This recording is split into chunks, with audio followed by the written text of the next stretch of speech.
à tous, très heureuse de vous retrouver après ce week-end passé sous la neige pour certains ou sous le soleil pour d'autres. En tout cas, toute la semaine, le soleil sera au rendez-vous sur Direct Fit. Alors quant à nous, eh bien, le rendez-vous consacré à votre bien-être, c'est tous les jours du lundi au vendredi de 11h à midi. Et là, en plus du soleil, eh bien, des infos pratiques, les conseils de nos spécialistes, puis un zeste, bien sûr, et toujours de bonne humeur, le tout mixé. Eh bien, ça nous fait une semaine placée sous le signe du bien-être. Alors elles sont là, elles respirent et aspirent au bien-être. Il s'agit bien sûr de Cécile et de Linda. Bonjour les filles. Bonjour. Le week-end s'est bien passé? Très bien. Parfait. Cécile, aujourd'hui on parle de quoi? Alors, je vais vous parler des antioxydants. Ça pourra paraître un petit peu rébarbatif ou technique, mais pas du tout. Il faut savoir avant tout que ce sont nos amis, nos alliés santé. Donc, je vais dire enfin ce que c'est que les antioxydants et les radicaux libres. Alors, le flan aux légumes de vendredi, il a fait l'unanimité. Ouais. Si vous n'étiez pas là vendredi pour le flan aux légumes, il faudra être là vendredi prochain parce qu'à chaque fois, Cécile nous concocte des recettes. Et là, c'est vrai qu'il est à genoux devant Cécile. Quant à Linda, bonjour Linda. Bonjour. Ça va bien? Oui, très bien, très bien. Toujours la beauté avec Linda, mais il faut dire qu'elle la représente tellement bien que forcément, elle mérite sa place. Merci, c'est très gentil. Alors moi, je vais vous parler du coup, cette partie sensible que tout le monde oublie. Ouais. Donc voilà, j'espère donner des bons conseils à tout le monde. Voilà. Bon, on espère, mais on est sûr des bons conseils. Puis alors avec vous, on a envie de les suivre sans problème, Linda. Aujourd'hui, au sommaire, le dossier actu est consacré au tabac. La semaine dernière, le Comité national contre le tabac annonçait une bonne nouvelle, à savoir 2 millions de fumeurs en moins dans le pays en 2004. Alors si pour 2005, vous voulez rentrer dans le quota des anciens fumeurs, eh bien c'est peut-être aujourd'hui que viendra le déclic. Alors toutes les solutions et les moyens pour arrêter de fumer sans rechuter, c'est dans quelques instants aux côtés de Chantal Chevalier-Martinelli. Bonjour Chantal, qui est également l'auteur donc de ce livre J'arrête de fumer aux éditions Hachette Pratique. Puis, comme tous les lundis, eh bien, nous mettons à l'honneur une médecine douce. Aujourd'hui, après l'aromathérapie, la biokinénergie. Aujourd'hui, gros plan sur la luminothérapie. Alors, qu'est-ce que la luminothérapie? À quoi fait-elle appel? Que peut-elle soigner? Eh bien, pour nous éclairer, aujourd'hui, avec nous en plateau, Gérard Ponce. Bonjour Gérard. Bonjour. Vous êtes animateur du Centre européen d'information de la luminothérapie. Mais, eh bien, comme tous les jours, eh bien, nous commençons bien sûr par la fameuse brève du jour avec Linda. Alors, on a appris ce week-end qu'en Nouvelle-Zélande, un mégot s'était vendu aux enchères à plus de 4000 €. Alors, un mégot qui atteint les 4000 €, il doit certainement y avoir une explication, Linda. Ben justement, en fait, je voulais savoir si vous aviez une petite idée du pourquoi du prix de ce mégot à 4000 €. Pourquoi? Chantal, peut-être une spécialiste du tabac, non? Ça vous avez une idée? Non, il a été filmé l'an dernier par un artiste ou par un... Non, par un acteur. C'est ce que j'ai eu en premier comme réponse. Mais Non, ouais. c'est pas ça non Et un plus. fan se serait dévoué à acheter ce mégot 4000 €, mais c'est pas du tout ça. Alors la réponse donne notre langue au chat. Alors la Linda. réponse, c'est que ça a été filmé le 9 décembre à 23h59, c'est-à-dire une minute avant la loi contre le tabac en Nouvelle-Zélande. Et donc de ce fait, il a été vendu aux enchères à 4000 €. Et ça fait partie d'un objet de collection maintenant. Voilà. Alors justement, Chantal Chevalier-Martinelli, la fin du tabac dans les lieux publics en France, c'est envisageable prochainement ou pas? Parce que les États-Unis, c'est le cas, l'Italie, la Norvège, est-ce que la France va bientôt interdire le tabac dans les lieux publics? C'est envisageable? Mais théoriquement, le tabac est interdit dans les lieux publics depuis 1992. Ouais. Théoriquement. Oui, d'accord. Oui, bien sûr. Mais à part la loi Evin qui consacrait davantage l'arrêt du tabac dans les restaurants, non? La loi Evin, c'était l'arrêt de la publicité, notamment pour les compétitions sportives et autres, pour des marques et sponsorisées par des marques de tabac.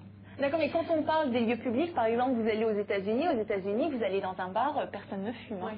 C'est interdit. En France, c'est pas, a priori, non, c'est pas interdit puisque c'est toléré étant donné qu'il y a une partie où les fumeurs peuvent s'installer et une autre, a priori, c'est plus ça, voilà. C'est qu'on sépare les fumeurs des non-fumeurs, mais on n'interdit pas le tabac. Théoriquement, le tabac est interdit dans les bureaux, dans les hôpitaux, dans les métros, puisque vous entendez dans les métros, sur les rames, qui disent selon la loi, etc., l'usage de tabac est interdit. Le problème, c'est comme tout un peu ce qui est interdit en France, c'est respecté, nous ne sommes pas américains, et c'est respecté plus ou moins régulièrement, quoi. Voilà. Vous savez, en Amérique, aux États-Unis, on achète un journal en le prenant soi-même dans la boîte et en mettant les 25 cents ou maintenant 50 cents, je ne sais quoi. À Paris, si on mettait les journaux à disposition de Non, tout le monde, c'est une question de c'est pas le même. D'ailleurs, on est obligé justement d'avoir des journaux gratuits, comme 20 minutes de métro qu'on retrouve d'ailleurs, ils sont très Le bien. respect des lois et des données n'est peut-être pas tout à fait mis en pratique de la même façon, mais enfin, théoriquement, le tabac est interdit dans les lieux publics. Bon, et bien en tout cas, il va être prochainement interdit dans la tour Bolloré. Hein. Ouais. Pour le moment, voilà, il reste un petit espace pour les fumeurs, mais bientôt ils n'y auront plus le droit. Alors on va commencer, on va poursuivre même par l'alimentation et la nutrition. Comment bien manger? Eh bien, toutes les réponses avec Cécile. Oui, alors, tout le monde entend de plus en plus parler aujourd'hui des radicaux libres et des antioxydants, mais personne ne sait vraiment, peu de gens savent ce que c'est exactement ces choses-là. Vous savez, Chantal ou... Comment ça fonctionne, pourquoi c'est là, où on les dans trouve. des notions de chrononutrition, on parle de tout cela, c'est sûr. Ouais. Ben, on en parle aussi bien d'ailleurs en cosmétique, hein, Linda, qu'en nutrition. On en parle de plus en plus. Alors il faut savoir que tout simplement, en luttant contre les radicaux libres, les antioxydants sont nos amis car ils protègent notre organisme de nombreuses maladies. Alors comment ça fonctionne et où les trouve-t-on? D'abord, il faut savoir que comme le disent la majorité des publicités, ce sont les radicaux libres, les vilains méchants. Et oui, ce sont eux qui provoquent en fait des perturbations à l'organisme. Cependant, il faut rappeler que Dame Nature fait toujours bien les choses, que c'est l'organisme qui produit naturellement ces radicaux libres, c'est donc qu'ils ont une utilité, forcément. Le souci, c'est qu'ils peuvent être produits en excès. Et c'est dans ces cas-là seulement qu'ils deviennent dangereux, puisqu'ils vont s'attaquer aux parois des cellules, aux protéines, à l'ADN. Donc c'est tout de même assez problématique. Alors dans ces cas-là, interviennent les antioxydants. Voilà. Les antioxydants, en fait, sont l'antidote contre ces radicaux libres. Ils vont, en fait, limiter leurs effets néfastes. Voilà. Ils vont stopper, finalement, ces méchants radicaux libres produits en excès. On entend par antioxydants principalement les vitamines et les oligo-éléments. Voilà. Et ils rendent donc ces radicaux libres inoffensifs. Il faut savoir que dans l'organisme, il y a en permanence un équilibre qui doit être fait naturellement entre ces radicaux libres donc, et ces antioxydants. On a besoin des deux.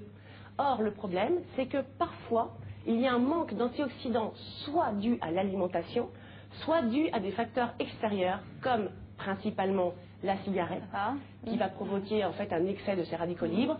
Le soleil est très mauvais aussi, l'alcool, ça peut être le stress également, ça peut être aussi des efforts physiques intenses qui vont en produire trop. Voilà, donc il y a plusieurs facteurs extérieurs, mais ça tient aussi à notre alimentation. Donc des carences qu'on peut combler grâce à l'alimentation. Exactement. Il faut savoir quand même que plus de 200 maladies, principalement des cancers et des maladies cardiovasculaires, pourraient être évitées si cet équilibre était maintenu en permanence dans l'organisme, et ce notamment grâce à une bonne alimentation variée et équilibrée.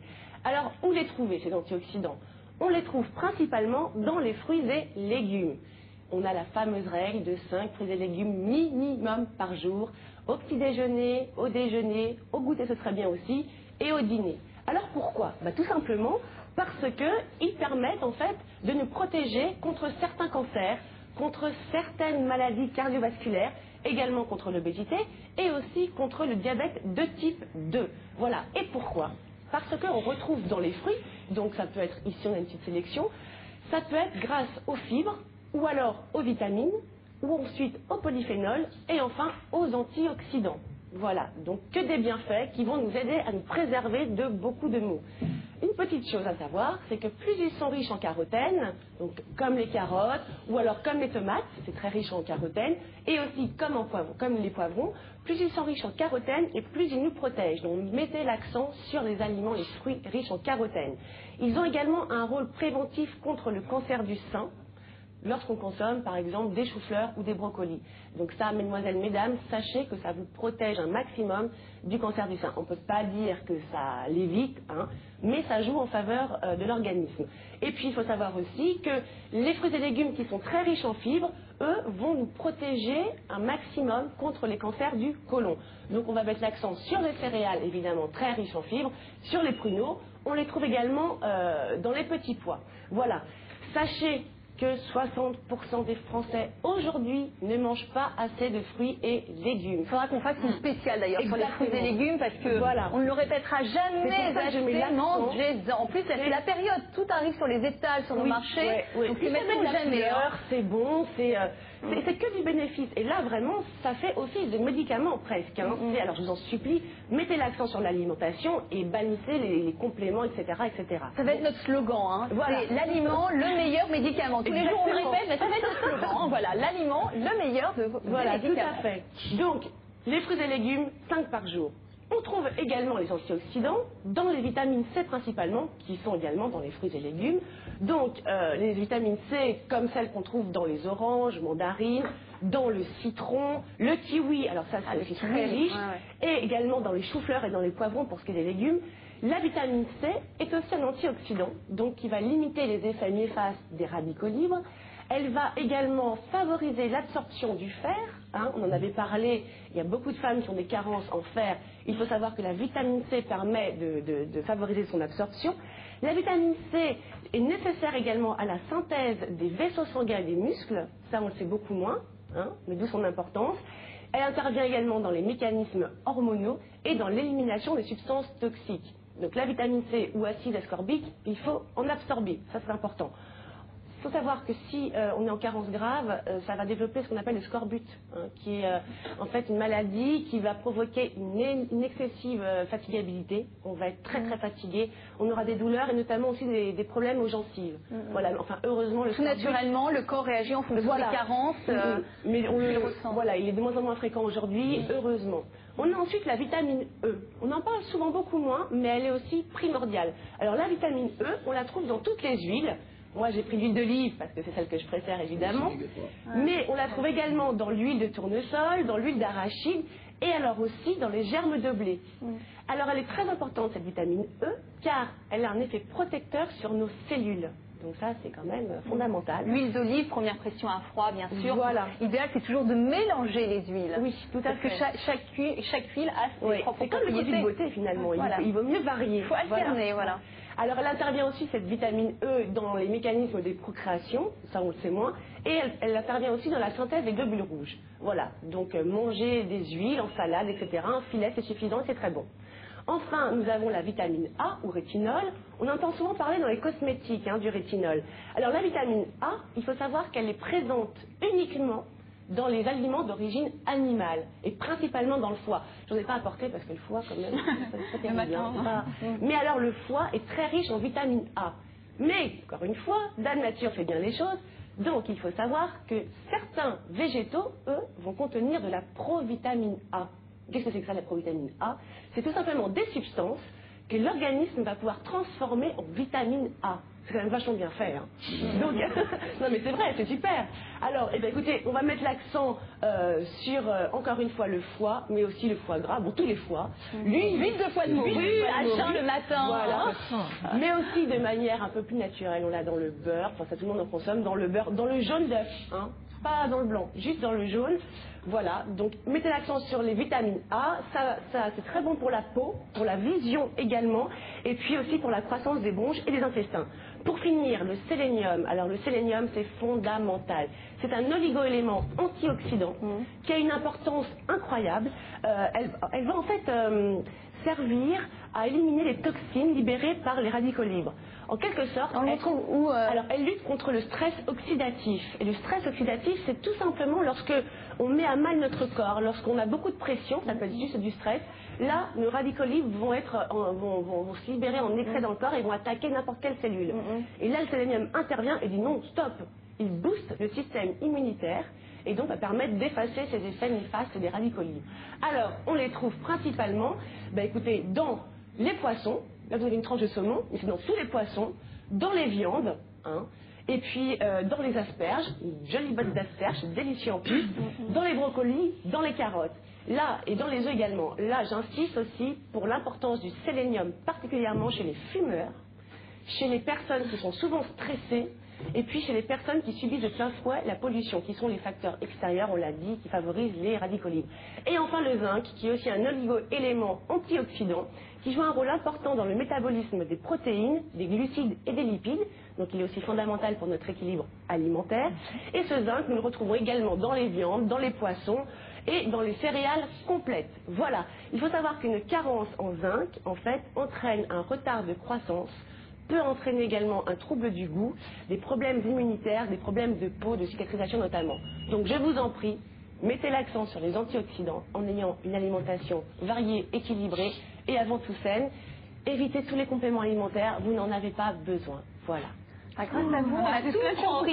Oui, là, on a appris plein de choses. Et c'est vrai que ce qui est bien avec Cécile, c'est que Cécile a toujours une démarche très pédagogique. Ah oui. Et d'ailleurs, si vous avez une question à poser à Cécile, on vous rappelle l'adresse mail où vous pouvez bien nous écrire bien-être@direct8.net ou sinon l'adresse postale. Voilà, tout s'affiche en bas de l'écran. Merci beaucoup, Cécile. De rien.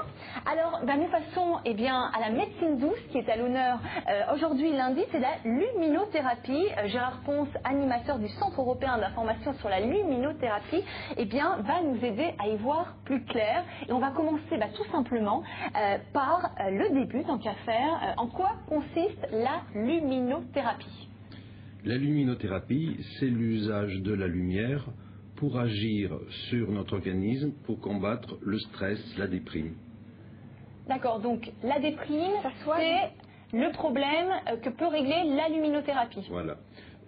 Naturellement, l'idéal, ce serait de vivre à l'extérieur, à la lumière solaire, pas forcément au soleil, parce que cette lumière va agir directement sur une partie du cerveau qui s'appelle l'hypothalamus, et quand elle est en quantité suffisante, elle arrête la production de la mélatonine.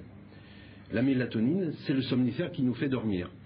Donc, dès que le jour baisse, cette glande se met à produire l'hormone de la mélatonine, qui nous entraîne vers le sommeil. Et le matin, avec le lever du jour, la luminosité aidant, on va stopper la production de cette hormone. Il y a d'autres hormones qui vont se mettre en branle et on va être actif. Comme disait Cécile, la nature est vraiment bien faite. Le jour décline et là, notre corps produit de la mélatonine. Pour dormir, la mélatonine qui va nous aider justement à préparer notre sommeil. C'est quand même ça aussi qu'on utilise, je crois, pour les jet lag. Quand tout à fait. On va réguler tout cela. En fait, ce qui se passe. Aujourd'hui, le temps n'est pas très beau dehors, mais le Créateur a fait en sorte que ce soit le minimum dont on a besoin pour notre organisme. Le seuil est atteint. Le seuil est atteint, c'est 2000 lux. 2000 lux pendant 2 heures et on arrête la production du somnifère pour la journée. Donc on a rechargé les batteries. Alors vous disiez que la luminothérapie était une réponse à la déprime, mais il y a différents stades au niveau de la déprime, c'est-à-dire que ça peut aller aussi jusqu'à la dépression. Est-ce que la luminothérapie peut régler des pathologies un peu plus lourdes, comme la dépression? 5% environ de la population européenne souffre de déprime profonde que l'on dénomme le SAD, Seasonal Affective Disorder, donc désordre affectif. C'est en fonction des saisons. Oui, c'est dès que l'été est passé et qu'on tombe dans les jours sombres de l'automne. Les feuilles tombent et là. Il y a des gens qui deviennent malades. C'est vraiment une maladie. Donc, avec des forts mal à la tête, les gens sont incapables à la limite de faire quelque chose et ils vont tomber dans des phases comme ça jusqu'à ce que le printemps arrive. En avril, ça cesse et on repart sur D'accord, donc ça commence dès l'automne dès les mauvais jours. Pour le printemps. Le printemps, c'est un peu hypothétique, mais bon, il arrive quand même. Voilà. Alors, est-ce que c'est une médecine douce qui est reconnue scientifiquement? Parce que c'est vrai qu'on en parle justement tous les lundis des médecines douces, et en général, le corps médical a du mal à les reconnaître, ces médecines, qui pourtant pourraient nous faire du bien. En France, on commence juste à en parler au niveau des médias, mais les médecins en sont conscients depuis très longtemps. La luminothérapie en tant que thérapie a été découverte par les Nord-Américains et les gens du nord de l'Europe et depuis au moins 15 ans. Et il y a des aux États-Unis, il y a vraiment un engouement là-dessus. Mais c'est pas nouveau, justement. Moi, en préparant le dossier, j'ai lu qu'au 19e siècle, les notables partaient déjà en cure pour des bains de soleil en Italie, quand justement ces notables avaient un petit coup de déprime.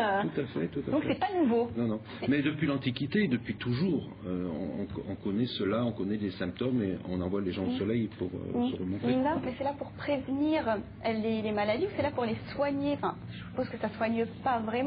C'est plus pour prévention. Attention, Gérard va pas être d'accord si vous dites que ça ne soigne pas. Bon, alors il y a ces 5% de gens qui sont profondément atteints ou c'est maladif. Ces gens-là vont se retourner vers des thérapeutes. À Paris, il y a plusieurs hôpitaux qui soignent de ce problème, à Saint-Antoine, à la Salpêtrière, à Pompidou-Charles-de-Gaulle, enfin énormément. Et il y a beaucoup de médecins aujourd'hui qui sont dans le coup. C'est une médecine préventive.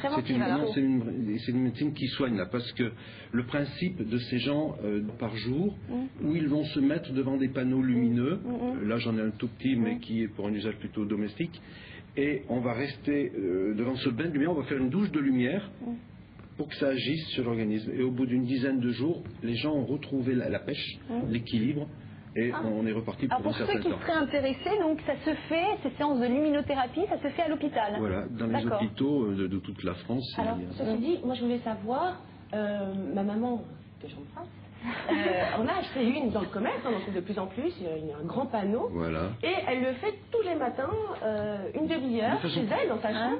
Et bon, elle n'a pas de pathologie, mais ça aide à avoir un bon moral, à bien commencer la journée, à se lever du bon pied. Donc c'est pas non plus que pour les gens qui ont des pathologies. Non. C'est aussi pour un bien-être quotidien. Voilà. Il faut considérer que la façon dont nous vivons aujourd'hui n'est pas la meilleure.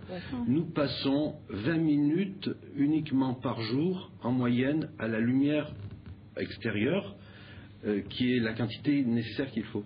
Donc ce qui veut dire qu'on est tous en déficit de lumière du soleil. Et donc on est tous prêts à déprimer, à manger des hydrates de carbone, à fumer notamment. Voilà. Mais on va rappeler, c'est qu'il ne faut pas attendre un problème pour justement se prendre en charge. Comme la maman de Cécile, c'est très bien au quotidien. De façon préventive, on a intérêt au quotidien de commencer sa journée par l'utilisation de lampes de luminothérapie, comme ça, des ampoules que l'on va mettre un peu partout dans la maison, qui vont donner le spectre de la lumière du soleil et donner éventuellement en quantité l'énergie dont on a besoin. Alors comment ça se passe, une séance de luminothérapie? C'est-à-dire on met des lunettes, comment Pas du tout. On regarde la lumière? Pas du tout, il ne faut pas de lunettes. Alors pourquoi? Parce que là j'ai un appareil de luminothérapie, je le mets en marche. Et on le regarde l'appareil ou pas? On va se mettre devant.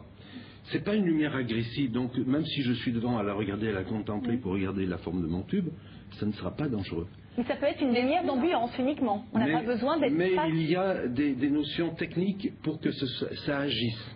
Il y a une notion d'abord de luminosité de la lampe. On parle de 5 à 10 000 lux. Le minimum étant 2000. Donc, en fonction de la puissance de ma lampe, je vais rester plus ou moins longtemps devant mon dispositif pour faire le plein dont j'ai besoin. Vous vous souvenez, c'est 2 heures à 2000 lux. Seulement, si j'ai 10 000 lux sur une lampe puissante, ce ne sera plus qu'une demi-heure. Donc, ça va dépendre aussi du genre de vie. Si je bosse toute la journée où je ne peux pas avoir une lampe de luminothérapie dans mon travail, je vais très tôt le matin, dès que je me lève, dès que je fais le saut du lit, je me mets devant ma lampe, donc j'ai intérêt à ce moment-là d'avoir une lampe puissante pour y rester le moins possible. Or celle-ci, je commence par la mettre dans ma salle de bain, je la mets à côté de moi, je me rase, je me lave, je fais déjà le gain dont j'ai besoin. Et puis après je la transporte au coin repas, où au petit déjeuner, ou à 2 ou 3, on va continuer à en profiter. Et là on a fait le plein pour la journée. Donc on peut partir. Mais alors ce qui serait génial, c'est d'avoir des ampoules pour nos lampes de bureau, d'avoir des ampoules comme ça pour avoir toute la journée. Ces ampoules existent. C'est n'importe laquelle. C'est-à-dire que ça ne peut pas être une simple lumière, par exemple, de notre lampe de chevet. Non, là, ça ne marche pas. Il n'y a pas d'effet. Non, voilà, il n'y a pas d'effet. C'est une ampoule spécifique.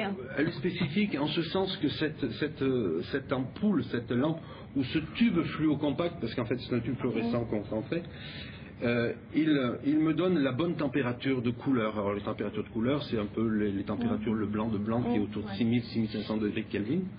Et puis ensuite, pour qu'elle agisse, il faut qu'elle ait une puissance suffisante par rapport à une certaine distance pour me donner la quantité d'énergie dont j'ai besoin. Donc si je dispose ce type d'ampoule près de mon coin où je travaille toute la journée, que j'y reste, alors là-dessus c'est 23 watts, il me faudra 2 heures pour faire le plein. Il n'y a pas de contre-indication justement pour les yeux, parce que moi je trouve qu'elle est aussi assez forte. Alors moi je peux vous dire que la première fois où j'ai commencé à tester, parce que le Centre français de luminothérapie est un organisme qui teste les produits du marché pour les valider et puis les distribuer après aux gens qui sont intéressés. Eh bien, les premiers jours où j'ai vu ces lampes, j'ai dit jamais on va pouvoir travailler dans ces conditions. C'est là ça éblouit un petit peu. Je ne peux plus vivre sans ce type de lumière aujourd'hui et 95% des gens l'adorent. Ils ne peuvent plus s'en Alors, passer, ils en mettent de partout dans la maison. Souvent trouvé que c'est sombre du Voilà. coup. Bien sûr, je ne peux plus porter une lampe jaunâtre classique du commerce. Parce qu'il faut une couleur, il faut que ce soit blanc. Non, ça peut être un peu moins blanc, mais il faut que ça reste dans une certaine fourchette. Ça peut être un tout petit peu plus jaune que ça. Mais ce qui est important, c'est que le spectre de cette lumière, c'est le spectre total de la lumière du soleil. Ça veut dire que j'ai toutes les composantes en couleur qui font que cela va agir au niveau de ma glande pinale. La glande pinale, elle a besoin, elle, de tout le spectre lumineux. D'accord. Donc, ayant la bonne couleur d'ampoule, ayant la puissance convenue et respectant une certaine distance, je vais pouvoir me soigner avec un produit qui va coûter 15 €. Car donc les effets positifs, c'est que quand on regarde donc cette lumière, le nerf optique réagit, c'est ça? L'œil l'est toujours. Expliquez-nous justement la répercussion. Cette lumière passe au travers de ma rétine et par le nerf optique atteint la partie du cerveau qui s'appelle l'hypothalamus. Et là, au niveau de l'hypothalamus, il y a une toute petite glande grosse comme une tête d'épingle qui s'appelle la glande pinéale ou épiphyse. Et cette glande, elle est capitale pour le corps parce qu'elle fait la thermorégulation du corps et puis elle fait la production de beaucoup d'hormones, dont celle de la mélatonine, dont celle de la dopamine et beaucoup d'autres choses. Et alors, les rayons UV, vous savez, là, pour les personnes qui vont prendre quelques couleurs, ça n'a rien à voir, c'est pas du tout le même type de lumière. Toutes ces lampes sont exemptes d'UV, ou en quantité infinitésimale, comme vous le disiez tout à l'heure, non, bon, c'est pas avec. Infinitésimale, pourquoi? Parce qu'il faut une certaine dose d'UVA, UVB dans la journée, parce que la carence de la vitamine D, il faut que ça atteigne tout ça. Voilà. Donc, alors justement, vous nous avez apporté quelques objets que vous pouvez, par exemple, nous présenter. Oui. Alors, par exemple, là, celui-ci, là, qui est sur... On parlera du plus gros après. Alors, parce que allez-y. Mais celui qui est à gauche, c'est une lampe de luminothérapie fabriquée par des Canadiens, qui est un modèle transportable et que l'on va pouvoir éventuellement amener à son lieu de travail, où on va pouvoir donc c'est l'appareil bleu, hein, donc non, c'est l'appareil le gauche, noir. le petit noir. D'accord. Là, hein. Mais la lumière est un peu plus douce sur le noir quand même que votre ampoule. Ça agresse moins la rétine. Là, elle est mal dirigée vers nous, mais si on la dirige dans les yeux, vous allez voir que c'est très puissant. En fait, là, on utilise les dernières technologies de lumière qui sont des diodes électroluminescentes. Donc, très faible consommation, très forte luminosité et grande autonomie. C'est-à-dire que ce modèle, je l'ai équipé d'une batterie et je vais pouvoir tenir pendant 1h30 pour pouvoir, dans l'avion, dans la voiture. Vous-même, vous faites des séances au quotidien? Tous les jours, ce matin, avant de venir, vous avez fait votre séance? Pas aujourd'hui. Non. Mais comme je le fais tous les autres jours, je ne vais pas être en manque. Voilà. Par contre, c'est vraiment fort comme lumière. Enfin, c'est agréable, moi, ça me donne mal à la tête. Alors ensuite, sinon, il y a donc le petit radio-réveil, ça qui est une nouveauté. Alors ça, c'est autre chose et c'est un complément de la luminothérapie. Ça s'appelle un simulateur de lobe. Là, on rentre dans le problème de la chronobiologie. Il faut savoir que le plus important pour notre corps, c'est le problème du sommeil. Donc quand on a bien réglé le problème du sommeil, qu'on se réveille dans les meilleures des conditions et qu'on s'endort dans les meilleures des conditions, on ne stresse plus. Donc j'ai même pas besoin de luminothérapie éventuellement en complément. Donc un simulateur de lobe, c'est un réveil matin doté d'un microprocesseur à l'intérieur qui va pouvoir clowner le lever du soleil, voir le crépuscule le soir. Se réveiller en douceur. Voilà, là je l'ai mis en mode automatique, ça veut dire qu'elle va toute seule, elle monte, elle descend. Alors, le matin, 15 minutes avant que je me réveille, la lumière commence à monter. Ah, c'est génial. À peine avec un luxe. Un luxe, c'est l'équivalence d'une bougie. Cette lumière est suffisante, oui c'est le réveil maintenant, cette lumière est suffisante pour traverser la paupière close et par le nerf optique amener l'information à la glande pinéale que le jour est en train de se lever. Debout. Alors la glande, dans les 5 minutes qui suivent, 5 à 10 minutes selon les personnes, elle arrête la production de la mélatonine, elle arrête le rêve paradoxal dans lequel on est en train de terminer sa nuit, elle met en œuvre toutes les fonctions neurovégétatives du corps. Et vous vous éveillez en souriant, vous faites un bisou à votre femme, vous allez lui faire le café et tout commence bien. Voilà pour la journée. Le soir, dans l'autre sens, pour les gens qui ont des problèmes pour s'endormir, on va utiliser le mode crépusculaire. Donc la lumière va descendre et le cerveau va basculer vers le cerveau émotionnel et on va s'endormir. De même pour en pleine nuit, vous vous réveillez 2h du mat, j'arrive pas à dormir, hop, on remet une couche. Et on rebascule. D'accord, c'est le principe de la médecine douce, c'est-à-dire tout en douceur. On n'agresse pas le corps et Tout à fait. Vraiment ça. Je crois que c'est ce que l'on utilise dans l'élevage des poules pour les faire pondre. J'utilise en effet chez des clients des lumières comme ça. Chez les chèvres, on a environ 10% de plus de production de lait en utilisant la luminothérapie dans les chèvreries ou on le fait avec les chevaux. Enfin, on découvre plutôt une foule de choses en soi intéressantes. Écoutez, merci beaucoup Gérard Ponce. En tout cas, on va donner les contacts du site internet consacré à la luminothérapie où on peut vous contacter si les téléspectateurs souhaitent avoir plus de renseignements. Alors le dossier actu du jour est consacré au tabac. Pour commencer, le tabac en quelques chiffres, c'est 80 milliards de cigarettes consommées chaque année en France. C'est une personne qui meurt toutes les 8 secondes dans le monde, mais c'est aussi et surtout 2000 personnes qui arrêtent de fumer chaque jour en France. Alors des chiffres plutôt inquiétants, même si la semaine dernière, comme je vous le disais, en début d'émission, le Comité national contre le tabac nous annonçait une bonne nouvelle. Et oui, cocorico, les Français fument moins. Alors si vous aussi, à votre tour, fumeur invétéré, vous aspirez à rompre ce lien de dépendance qui vous unit au tabac, eh bien on va faire aujourd'hui, on va tout faire pour vous y aider. Et on va faire notamment le point avec Chantal Chevalier-Martinelli, qui est auteur de ce livre « J'arrête de refumer » aux éditions Hachette Pratique. Alors ce n'est pas « j'arrête de fumer », c'est « j'arrête de refumer », donc c'est du définitif. Alors, on va tout simplement commencer, c'est qu'en général, quand on demande à un fumeur pourquoi fume-t-il, il évoque spontanément cette notion de plaisir. Or vous, dans votre livre, ce plaisir, vous le qualifiez de purement illusoire. Oui. Ça n'est pas un plaisir réel. Comme tous les plaisirs ou ce qu'on appelle les paradis artificiels, c'est un plaisir temporaire et donc illusoire en fait. Mais ce n'est pas le plaisir vraiment, c'est la notion de bien-être, c'est la notion de relax. C'est vrai que tirer une bouffée sur ses cigarettes, outre la gestuelle et outre l'assurance que cela peut donner dans des situations de stress ou de manque de confiance en soi, si vous voulez, c'est effectivement la nicotine dans un premier temps, paradoxalement, calme. Ou déstresse, ne serait-ce que parce que le plaisir ou la nécessité est assouvi. Ceci dit, quand on mange un bonbon dont on a très envie ou une glace ou quelque chose que l'on a envie de faire aussi, on éprouve ce sentiment de satiété ou de plaisir. Voilà, mais c'est illusoire dans la mesure où les risques encourus sont infiniment plus grands que la petite seconde. Eh bien justement, voilà. alors si le plaisir n'est pas réel, eux les risques le sont. Et justement, moi ce que je vous propose, c'est de rappeler ces quelques risques. On les connaît, mais c'est toujours intéressant, je pense, de les rappeler. Écoutez, au niveau médical, c'est déjà dans 3 domaines essentiels, c'est-à-dire le risque de cancer du poumon, mais pas seulement. C'est-à-dire qu'on peut guérir, à la limite, ou ne pas avoir un cancer du poumon, mais mourir beaucoup plus rapidement d'un cancer de la vessie, par exemple, puisque la paroi de la vessie est extrêmement réceptive. Donc, il y a déjà les risques de cancer, et surtout ce dont on parle beaucoup moins, parce qu'on fait beaucoup de propagande sur le cancer. Je viens d'écrire un livre sur le cancer. Mais ce n'est pas l'essentiel, c'est surtout les maladies cardiovasculaires. On a autant de chances de mourir d'un infarctus ou surtout d'une congestion cérébrale. Tout ce qui est lié, toutes les maladies liées donc à la circulation du sang. À la circulation, puisque la nicotine durcit les artères, donc les rétrécissent également, et voilà. Mais bon, donc risque de formation de caillots, etc. Quand on lit votre livre, on comprend davantage pourquoi les fumeurs ont tant de difficultés à arrêter de fumer, surtout quand on apprend les produits qu'on retrouve dans cette fameuse cigarette.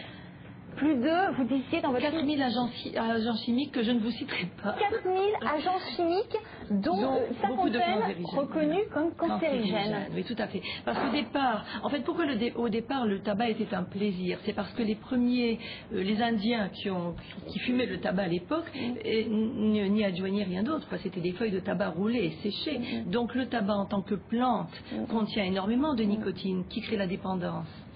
Mais le cancer est favorisé par tous les agents chimiques qui sont joints à la cigarette. Donc le produit auquel le fumeur est le plus dépendant, c'est la nicotine. L'agent de la dépendance, mais tous les agents chimiques entretiennent cette dépendance, d'une part, sans compter des extraits à dose infinitésimale de goût, de vanille, de chocolat, que l'on ne sent pas du tout avec l'odorat, ni avec le goût, en fait. Oui, parce que ce qu'il faut rappeler, c'est que toutes les industries, les fabricants de tabac ont réussi une chose, c'est à avoir des clients à vie par rapport aux produits qu'ils mettent justement dans cette cigarette. C'est-à-dire que la dépendance vient de la nicotine, qui se fixe sur les récepteurs du cerveau et qui entraîne une plus grande dépendance. Donc c'est une situation d'effet de boule de neige. Si vous voulez, plus on fume, plus on a envie de fumer. Bon, justement, qu'on fume 5 cigarettes ou 20 cigarettes par jour, les effets ne sont peut-être pas les mêmes, mais en tout cas la dépendance, elle est la même. C'est-à-dire qu'il y a une double dépendance pour le fumeur. C'est-à-dire qu'on est dépendant, c'est un peu le même problème que pour l'alcool, ou que pour n'importe quelle drogue, puisque c'est une drogue, c'est soigné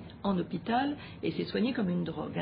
Donc dès que l'on a une dépendance, c'est-à-dire que l'on a envie de cette cigarette et que l'on ne peut pas s'en passer, qu'il s'agisse d'une, de 3 ou de 20 ou de 40, on est dépendant. On est dépendant puisqu'on ne peut pas s'en passer. Par définition, on est dépendant de tous ceux dont on ne peut pas arrêter la consommation par son libre arbitre. Voilà. Alors cette dépendance, elle est double. C'est-à-dire... Elle est triple même. Elle est triple. Elle est chimique par la nicotine, elle est physique et en même temps psychologique. C'est-à-dire physique, c'est le fait de ne pas d'avoir ce geste récurrent, c'est ça? Oui, c'est physique et psychologique, c'est à peu près quelque part joint, si vous voulez. Donc la nicotine, c'est la dépendance chimique et tous les produits qui sont adjoints et qui accentue cette dépendance, si vous voulez. Donc la dépendance physique, elle est aussi par le fait qu'on perd le sommeil quelquefois, ou on perd l'appétit quand on fume, etc. Donc c'est toute une chimie qui est pour se sentir bien physiquement et psychologiquement, on a besoin de cette cigarette. On a besoin de cette cigarette et surtout aussi, ce qui n'est pas négligeable, on a besoin de la gestuelle. Et d'inhaler. Ça, oui, je crois que c'est on a besoin d'inhaler et de la gestuelle. Dans votre livre, vous dites que la fumée inhalée arrive en 10 secondes au cerveau. Absolument, absolument. Elle arrive en 10 secondes.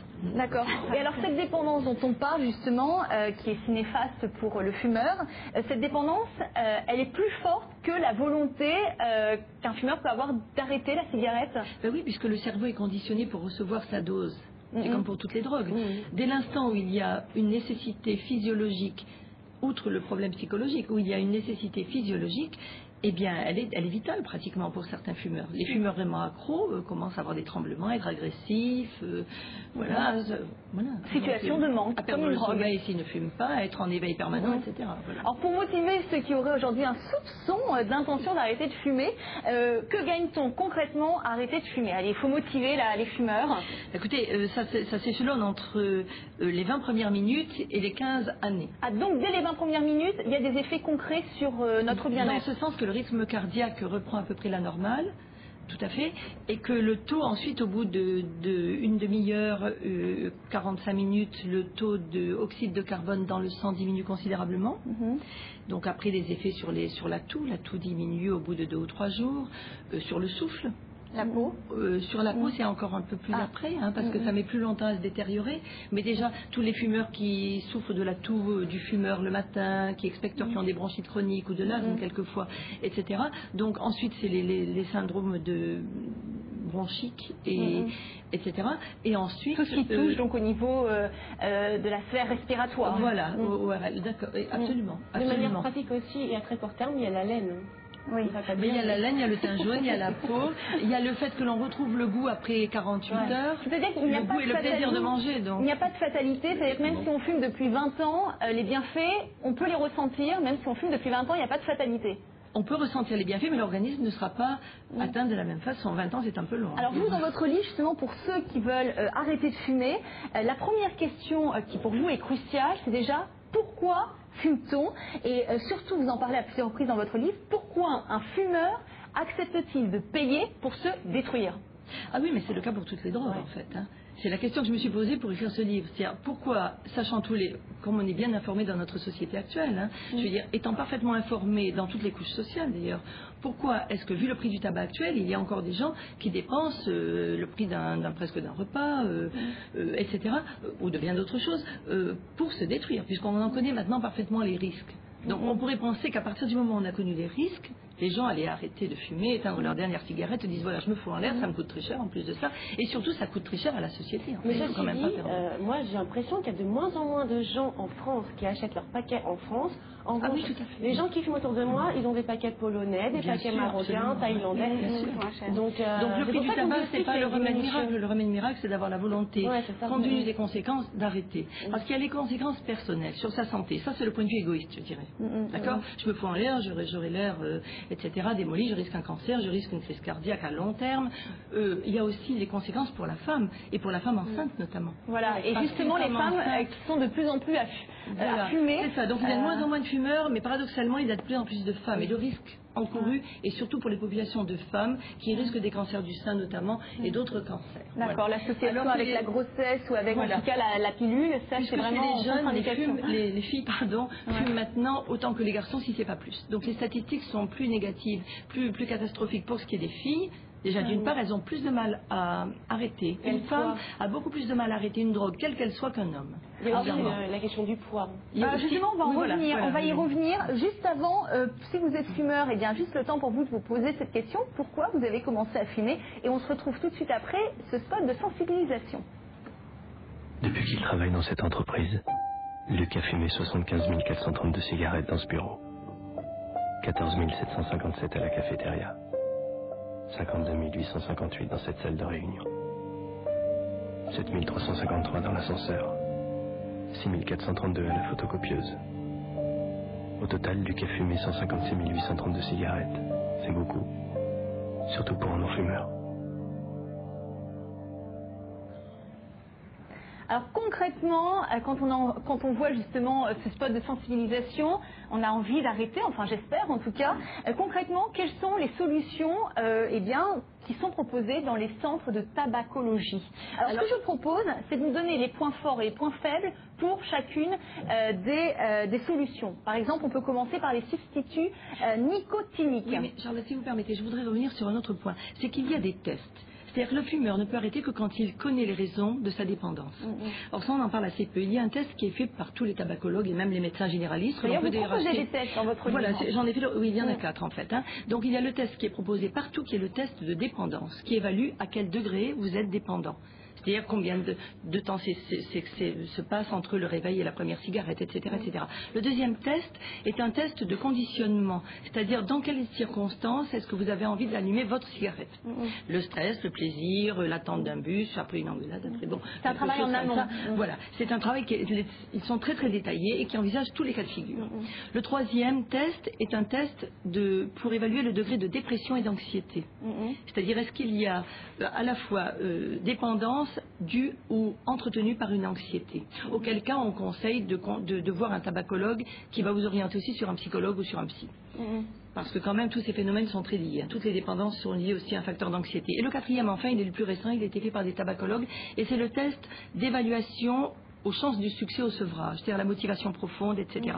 Donc, quand le fumeur a testé toutes les conditions qui font qu'il fume, et c'est traité, on n'a pas le temps, c'est extrêmement détaillé, il va comprendre un petit peu à la fois comment il fonctionne pour lui-même, ça lui aura toujours apporté ça, même s'il n'arrête pas de fumer à la limite, et aussi à comprendre pourquoi il fume. Il va pouvoir maîtriser cette dépendance, redevenir maître de son corps. Déjà comprendre pourquoi et comment.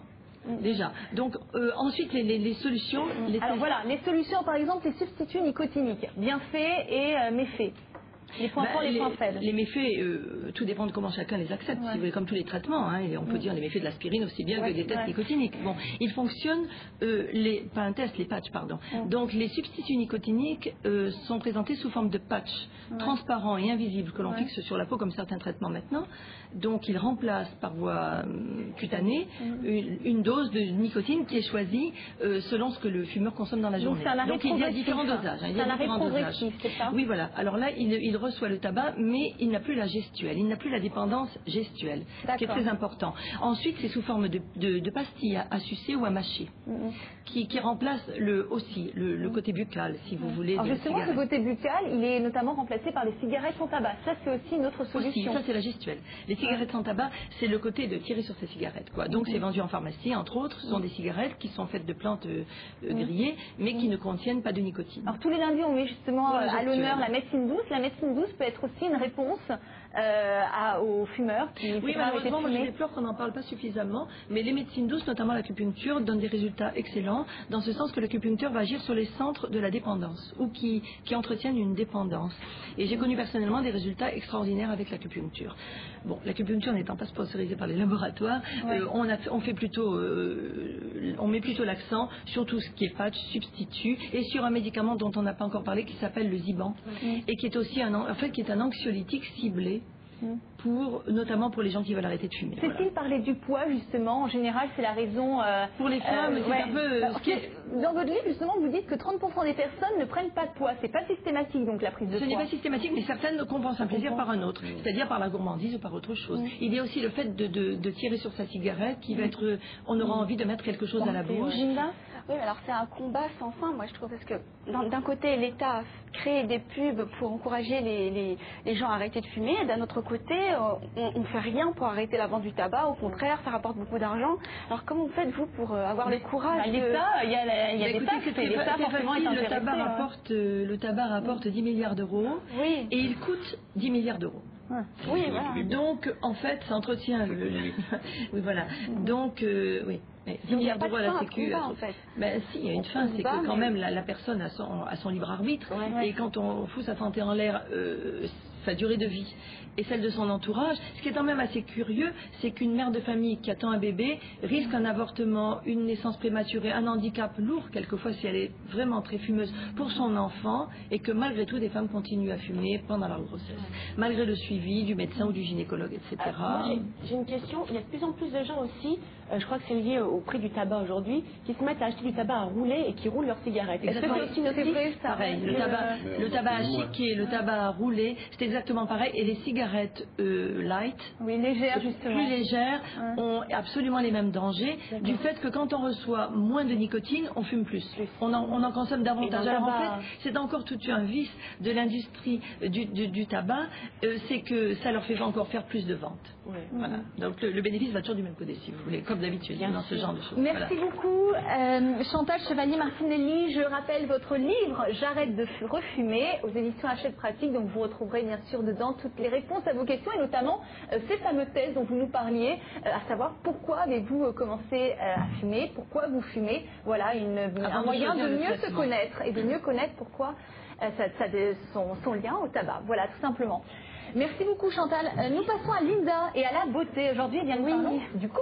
Tout à fait, le cou, la partie du corps la plus fragile, parce qu'en fait la peau du cou est dépourvue de glandes sébacées et de ce fait elle a tendance à se flétrir beaucoup plus vite que les autres parties du corps. Alors ça commence à partir de 45 ans, on commence à avoir des petites taches brunes et des petites rides, donc pour l'entretenir, c'est la vie. Non, Chantal, ne vous sentez pas visée. Vous êtes magnifique. On peut être ridée et très jolie. Il faut arrêter les idées. Non, parce que c'est vrai que les stéréotypes, ils ont montré une pub où justement ils avaient montré un couple homme-femme qui était très joli et qui voulait justement harmonieux et qui voilà, qui voulait prouver qu'on n'était pas obligé de tout de suite. Mais justement, les femmes qui en général se font tirer la peau, ça se remarque justement au cou. Oui, le cou n'est pas justement. C'est toujours aidé au niveau des coups, au niveau des mains, et on a un visage très lisse. En fait, ce qui se passe, c'est que la peau du visage est légèrement plus épaisse que le cou. Alors forcément, dès qu'il y a un vieillissement, la peau du cou s'en ressent tout de suite. Et alors pour l'entretenir, c'est très simple. Il suffit de la démaquiller, même si vous ne vous maquillez pas, pour enlever tous les résidus de pollution, etc. Et donc vous avez une crème hydratante à appliquer. Donc soit vous avez votre crème du jour que vous appliquez jusqu'à la base du cou, ou soit c'est votre lait corporel que vous remontez jusqu'au menton. D'accord, c'est l'un ou l'autre. Voilà. Voilà. Aussi. C'est encore la réaction d'un homme qui n'est pas confronté. Non, les hommes aussi peuvent le faire ou pas? Oui, la barbe. Les hommes, ça serait le top. Mais bon, le top. Mais bon, on va pas leur imposer trop déjà que vendredi on a parlé des hommes et qui, voilà, déjà la crème de base. Voilà. Alors les cosmétiques se lancent petit à petit dans ce marché un peu du coup parce que c'est vrai que c'est une partie qui n'est pas souvent mise au premier rang. Donc ils commencent à lancer des petites crèmes. Et alors en général, moi ce que je conseille, c'est d'étaler une couche épaisse sur le cou. Vous enveloppez avec du film plastique. Oui, vous enveloppez avec du film plastique pendant 15 minutes parce que la chaleur favorise en fait la pénétration des actifs dans la peau. Donc forcément, ça rentre beaucoup plus vite et ça agit beaucoup mieux. Donc ensuite, au bout de 15 minutes, vous retirez. Et voilà, ça agit 2 fois plus vite qu'une crème basique que vous avez appliquée. C'est comme le masque pour les cheveux. Voilà, bon, ça c'est des soins pour les personnes qui n'ont pas vraiment besoin d'aide, qui n'ont rien de spécial. Parce que pour les personnes qui ne peuvent plus rien faire avec les crèmes, il existe la mésothérapie, qui est une injection indolore de petites vitamines et d'oligo-éléments à la base du cou pour raffermir la peau, retendre. Alors c'est pas un lifting, c'est plus un peeling. Donc ça retend et ça relisse le cou et donc on voit une différence moins visible par rapport au visage. Et ça dure combien de temps ça? Alors il faut commencer à en faire au départ tous les 3 mois. Ensuite c'est 1 fois par an. Il faut voir avec un espacé. Voilà. une fois par an. Ensuite, il faut voir ça avec un spécialiste. Ça coûte entre 300 et 350 €. Ah, quand même. Et alors, il y a l'adresse qui va s'afficher en bas de votre écran parce qu'il ne faut pas aller faire ça chez n'importe qui ou chez n'importe quel institut. Voilà. C'est la Société française de mésothérapie. Internet, c'est www.ssmésothérapie.com. D'accord. Bon, et bien justement en fin de semaine, nous parlerons de chirurgie esthétique aux côtés de Christiane Collange. Vous me regardez? Et nous verrons qu'on n'a pas spécialement besoin de chirurgie esthétique, en tout cas quand on est bien voilà, en interne, on verra ça avec Christiane Collange. Et bien l'émission touche à sa fin. Merci à nos invités du jour, merci les filles Cécile, Linda, merci à Aurore Guitry qui nous aide à préparer cette émission, c'est important. Et enfin merci à toute l'équipe technique. Alors on se retrouve demain, même heure de 11h à midi. Demain nous parlerons des rêves aux côtés d'Hélène Renard. Pourquoi rêvons-nous? Quelle est la symbolique des rêves? Et bien demain, vous aurez toutes les réponses à ces questions. Puis comme tous les mardis, nous parlerons aux côtés de Sophie Lacoste d'une plante et de ses vertus pour notre santé. Et enfin, nos amis les animaux, qu'ils soient à plumes, à poil ou à écailles, seront à l'honneur désormais le mardi. Voilà, ce ne sera plus le jeudi, mais le mardi. Et bien en attendant de vous revoir demain en compagnie des filles, Cécile, Linda, on vous souhaite une excellente après-midi, une excellente journée. À demain. À demain. Il reste